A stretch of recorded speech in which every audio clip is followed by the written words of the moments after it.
എന്റെ മനസ്സ്.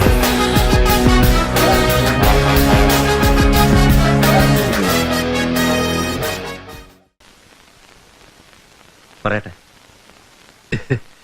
എന്താന്നറിയാതെ പറയട്ടെ എന്ന് ചോദിച്ചാ എന്തായാലും ഞാൻ പറയാൻ പോവാ. నేను మలయాళీ తెలుగు మాట్లాడుతూ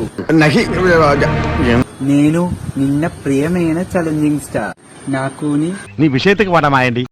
எல்லாரும் பாக்கு என் அண்ணன் மேல எனக்கு எவ்வளவு பாசம் இருக்குன்னு நெஞ்சில் குடியிருக்க அண்ணன். இந்த சினிமா உலகத்தில இவரை மாதிரி நடிக்க ஒருத்தனும் கிடையாது. എന്നെന്തിനാടാ എന്റെ പിടിച്ചിടുന്നത്? தலை இருக்கு, தலைவர் இருக்கு, நடிப்பின் நாயகம் இருக்கு. പക്ഷെ ഇവർക്കൊന്നും என் அண்ணன் மேல എന്നിട്ട് ഇവ പെറിയ നടികർ മൈ ഇൻസ്പിറേഷൻ വിജയ് അണ്ണൻ. അതിനകത്തൊരു പഴമുണ്ട്, അടുത്ത് വായിക്കുത്തി കേട്ടോണ്ട്. மட்டுமல்ல, மலையாளம், தெலுங்கு, கன்னடா, ஹிந்தி ഇതിലെല്ലാം பெரிய ഫാൻസ് പവർ ഉള്ള ഒരേ ഒരു നടികർ എന്നോട് അണ്ണൻ മട്ടുംതാ.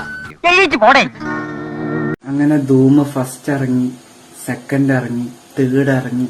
ധൂമ് 3യിൽ അമീർ ഖാന് പകരം എന്റെ വിജയൻ ഹീറോ ആണെങ്കിൽ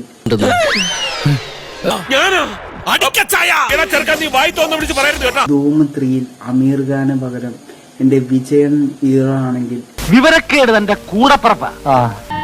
അവന്റെ ഒരു പുള്ളി KTMലൊക്കെ വരുന്ന സീൻ ഓർക്കുമ്പോൾ തന്നെ എനിക്ക് രോമാഞ്ചിഫിക്കേഷനാ.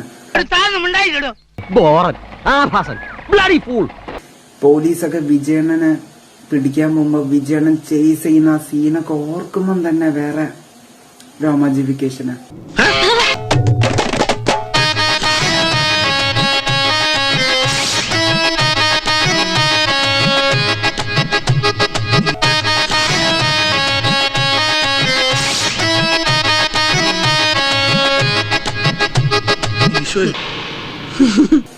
എന്തായാലും വിജയണ്ണൻ ധൂം 3യിലാണെങ്കിൽ തകർത്തേൻ. അമീർ ഖാനെക്കാട്ടും മുകളിലായിരിക്കും പുള്ളി.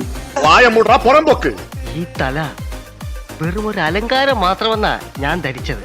ഇപ്പൊ എനിക്ക് മനസ്സിലായി, ഇതിൽ കളിമണ്ണ് മാത്രമല്ല, അല്പം കളിച്ചോറുണ്ടെന്ന്.